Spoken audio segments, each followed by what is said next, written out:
Welcome, everyone, to the Service Lounge. I'm your host, Brandon Nixon, and with me today we have a special guest, Mike Weidenburner from Toyota of Danville. Mike, how you doing today? Great. How are you? Good, good. Thanks for jumping on with us. We appreciate you being part of the Service Lounge. And so, Mike, I always like to start these, especially when we have specific dealers like yourself on, just getting a little bit of a background for people who are listening. I know you're a fixed operations director at Toyota of Danville, but can you give a little of your background, your history in automotive for the people listening on? Sure, absolutely. I'm going on my 13th year here at Toyota.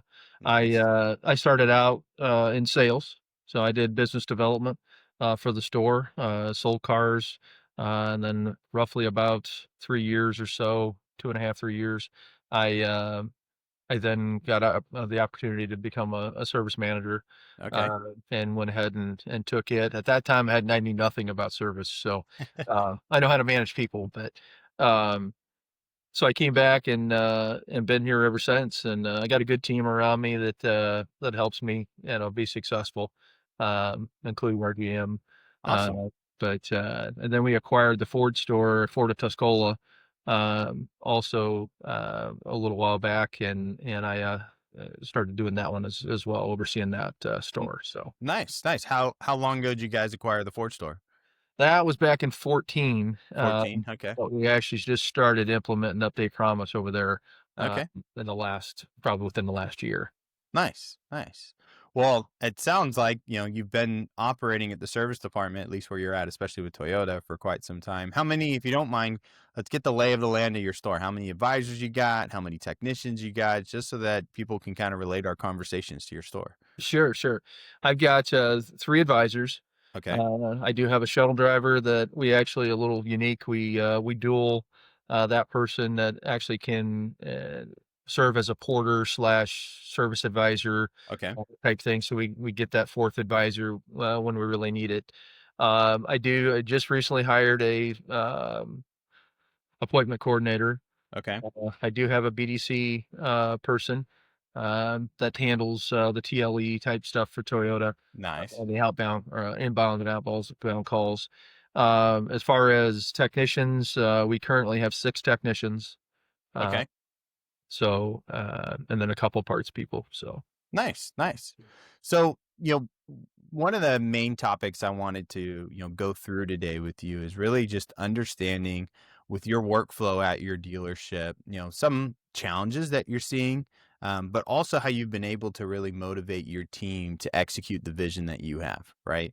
I always say in automotive, we constantly, especially from a management perspective, we constantly say like, yeah, we need to accomplish this, or this. But you have a team behind you that needs to get that done. And just telling them to do it isn't always going to get it done. So, how have you seen over the last, let's say year, how have you been able to kind of keep your team motivated and get them in the direction you're wanting them to go?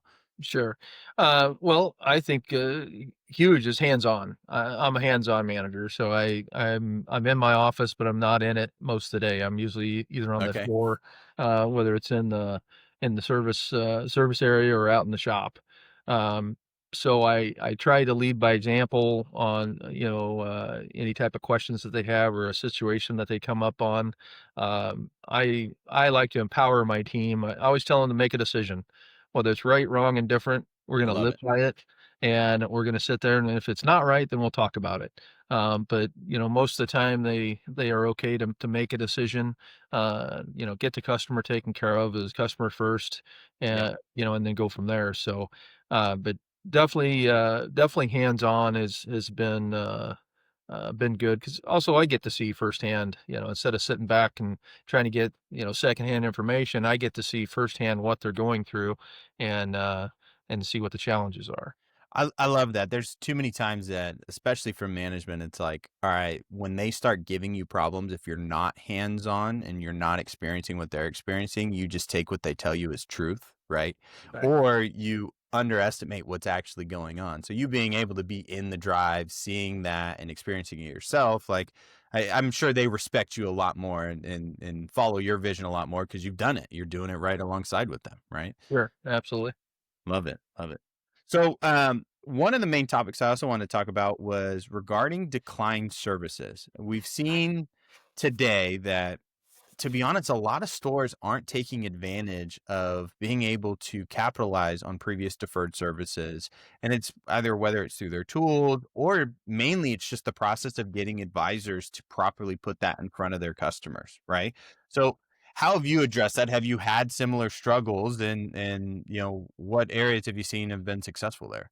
Absolutely. So prior to Update Promise, and doing the iPad, check-ins, we were old school, pen and paper, and trying to go through it, and then we're printing off reports and, what deferred services do we have, make these phone calls, things of Yeah. that nature, and we still make the phone calls, but now it's a lot easier to have a report that can show you who's done what. It's right at your fingertips. Then on top of it, you get this, with the check-in process in the lane, you're able to go over deferred services at Yeah. time of check-in. That is one of our. I think you're right. Everybody's got that challenge. Yeah. I look at it, coming from the sales side, and one of the biggest things I always had from sales is, we use the Joe Verdi thing up in sales. So, you try to get them to drive. And there's nothing more that ticked you off than you try to get the customer to drive, and then they heard it the second time from the sales manager, and now all of a sudden they're driving the car.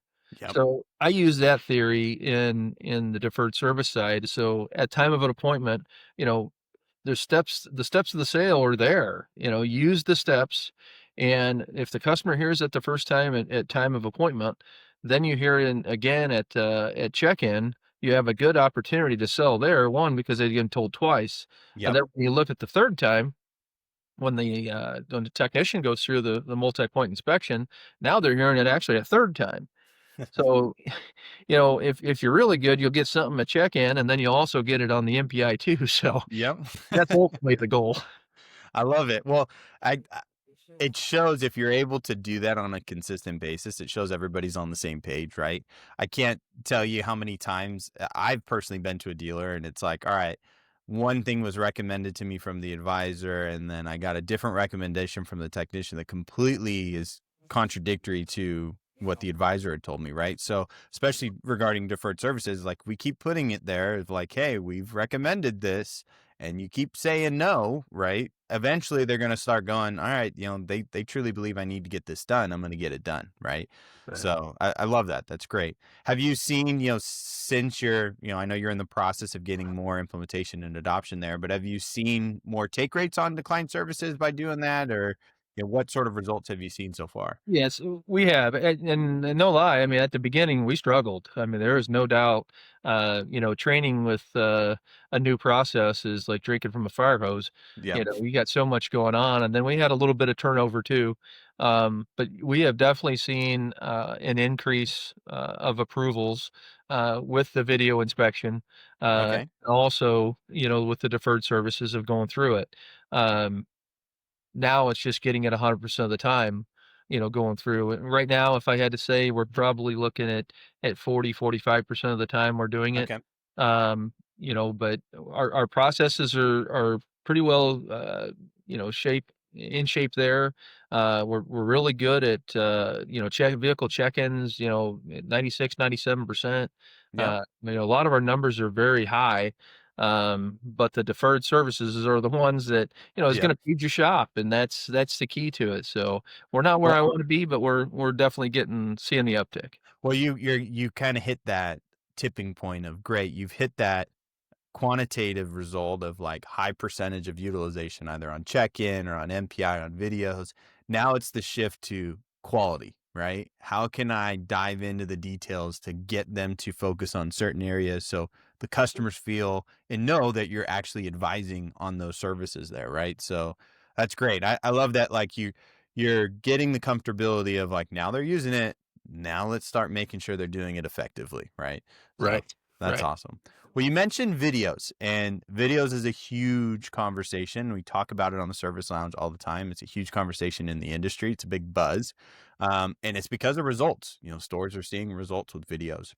But I've always said there's that little caveat that videos can very quickly turn into a pencil whip. And, I call them video whipping. If you just hold them to taking videos, it just is a quick, "Hi, I'm your technician. I looked at your vehicle, boom, and I'm done, and great. Now the manager knows I took a video." So, how have you addressed that? Are you doing something a little bit unique on your side that's, not just plainly telling your technicians, "Take videos and do it"? Right. Yes, we are, we actually, kinda tweaked the process a little bit. The videos and just, from the beginning, we were one that was old school, we didn't really not I won't say we wouldn't necessarily believe in the video, but we had the technicians that really didn't want to do the technology side. Yep. And so now when we got the right technicians in place, even the older ones were actually, now doing it. And that's the key to it is, consistency. And I'm a firm believer of video and pictures. So one thing that I do notice that we noticed right off the bat is when the service advisor would go talk to the customer or even send it to the customer, uh, the video, the customer would have to remember what something looked like, Yep. especially if it was a 45-second video, something like that, or even if they had an oil leak. So we took it a step further to add, say, let's just take something simple like a filter. The filter's dirty, so yes, you see it in your above top side video, but you also have a picture. So when they add the concern to the repair order, now the advisor has a picture next to them that will actually show the dirty filter. So it's right in the customer's face again. So they're Love it. not going back on the video trying to remember what it looked like. It's right there. Yeah. Uh, that has proven to be very successful.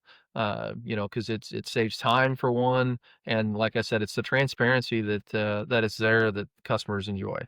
Well, I've always said the video builds the relationship, right? Those photos, especially those individual photos, like you said you're doing, they kind of get the close, right? It gets them to say, "All right, you care so much about this that you didn't just do a quick video of it. You actually took up close photos and stuff like that, so that I know exactly what I need to make and take action on as a customer, right?" So that's huge. It's funny because you and I have never had a conversation about doing that. You just started to do that. And that's been a big thing I've been pushing with a bunch of people is like, don't just do videos and photos because they result in the highest dollars per repair order every time is Absolutely. taking the combination of both there. So, And I got a board outside my office where I track dollars per RO, their hours, all that type of thing per yep, technician and advisor. But I also print off at times, especially if I'm not getting my videos, and pictures together. And of yep, course, it's something you got to stay on top of. You can't just, set it and think it's going to happen. You got to inspect what you expect. absolutely. So I actually print those reports and I'll hang them by the time clock and be like, this is not acceptable. I know I'm this getting my numbers back up where I need to be, The so scoreboard, as I always say, that's you gotta put that scoreboard because the guy who's at the bottom or the gal who's at the bottom doesn't want to be there, right? So it right. forces them to hold themselves accountable. That's great. That's great. So, one thing I was gonna ask is, putting in a process isn't just a set it and forget it. Advisors, technicians, they constantly need not only accountability, but additional training as well.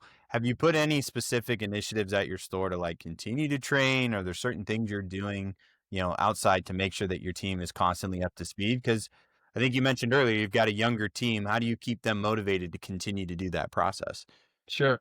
We definitely, use several things. One, we utilize the training that's on the site, uh, Okay. when they go through and initially when we go through anything, they go through and watch those videos just to get an idea of what's happening.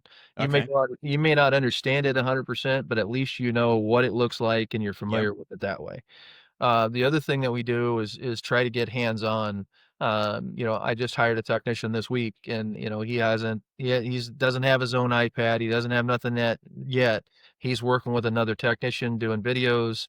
The technician's hands-on with him, I like that. understanding what's happening. This is what we do, why we do it, and how we do it. And that's proven to be some of the best because, like everybody else, we're trying to push the hours through and Yep. you get in a pickle and you need to get something done, you start straying away from your training strategy, but you gotta get back to it because ultimately, if they don't understand what's going on, you're never gonna get your results, Yeah, for and sure. that's the big thing. I love the kind of, I don't know, shadowing training right? And I feel like a lot of stores don't have the capability or the technicians that are willing to do the shadow training, right? You kind of have to have the right technician who's like, all right, I'm gonna take some time to train this person who's gonna be behind me, right? Because they're all about the hours, as you said, Right. right? So when for instance, last year when you hired that technician, did you set that expectation ahead of time that like, hey, your first, few weeks or 6 weeks are going to be all shadow training and learning this? Like, how did you set that expectation when you hired them? Absolutely. So at the beginning when we sit down, I give basically an idea of what it's going to take to get to the next level, kind of like a progression on here's where we're going to start, here's where your next step, through your Yep. progression, your job, and it's really on you. I mean, everybody learns at a different pace, so you can go through as many modules and things like that as you want, but until you really understand it, and I'm not a test taker, but I'm a Yep. hands-on guy, but other guys are test takers. So, Yep. you may be able to understand that better than someone else, but uh, telling them, say, hey, it's the minute you understand our process and what the dealership's about and taking care of the customer, and you get signed off by the guy that you're with for the week or two that you're training with, then Nice. you can go. So you pay attention to what's happening, and like I said, I think it's key to set expectations right from the beginning, for both employees, customers, everything right from the get go, Yep. and that's when you can get you tend to achieve the goal that you're looking for is with clear expectations. Yeah, no, I couldn't agree more. We've done it here even at our company when we hire, a implementation rep that is going to be on the road, 3, 4 weeks out of the month out there visiting stores and launching out products. We set the expectation of like, hey, your first 6 weeks are going to look like this, and then here's what it's going to look like after, like a progression, like you had explained. And I've seen since we've implemented that, we've gotten a lot more.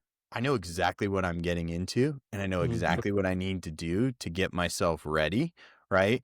And it's not just, going off the, seat of your pants, just what am I doing today? Where am I going? How am I doing that? They have that expectation set aside so they, start to execute a lot quicker, right? Right. So, Right. well, good. Can we shift over? The one area I wanted to reach out and discuss with you is regarding the parts department. So, do you have a parts manager or are you parts and service? I do have a parts manager. Okay, so you've got a parts manager there. So a big area, and there's another company that we partner with called Parts Edge, and it really opened up when I was speaking with Kaylee over there. Opened up my mind into a lot of the gaps in the parts department, such as like obsolescence on parts and identifying that. Have you or do you run into issues on the parts side of things, such as like obsolescence, and how do you address, some of those? What is there process tools, things that you're using on the parts side? Well, to be honest, I'd have to ask him. Okay. I'm I'm one of those guys that I focus a lot on the service side, especially with 2 stores, Okay. and I dive too much into the parts side. Uh, Okay. I do know that he's on top of it, and he's constantly doing inventory and things of that nature, cycle counts and things, but, from the parts side, Update Promise has definitely helped us, Okay. tremendously when it gets to, uh, adding the problem that's a concern that on the car, and then adding the actual part to the repair order, the Yep. pricing's there, that type of stuff. That was a huge struggle of ours at the beginning. Uh, Okay. that we didn't have, and now that we have that a lot of that has gone away. Now they're still looking, at the repair orders and making sure things are on there. And if we're using aftermarket, of course, all that stuff not Yep. always on there, but um, that has been a huge, plus for us on the side, the parts side. Love it. Okay. So you mentioned you're now managing both locations, and from certain service managers or service directors, managing one location could be a lot, right? They can't fathom moving on to managing two locations and two problems, right? It's almost like double your problems just by having the two stores. How's that transition? How was that transition? I know you're a long time doing it, but I'm sure it was not difficult or it was not easy. It was pretty Yeah. difficult to go through that transition. Well, and you're right, and it's still not easy. Yeah. It's definitely a challenge, and I think it's like everything else, when you take your time and you focus it in one area, that tends to be a little bit better than it's a roller coaster ride. A good example is when we first initially got on with, the Ford store with our FA Promise, we did it because we needed an online scheduler for Ford. I mean, Yeah. we're a very small store over there, 4 technicians, couple advisors, Okay. one guy that runs parts and service, so a very small store.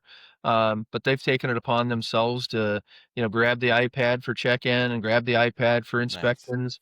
So I just got to get to a spot where I can take one of my guys over there from Toyota to say, hey, here's how we do Here's things. how we do it better, right? Right, right. But they're taking the initiative for that, but it is definitely a challenge. I Yeah, would say that, the key is to surround yourself with people who care, good people that understand how things need to go, and helping, on premise of helping those questions get answered, for and that's sure. probably the biggest thing.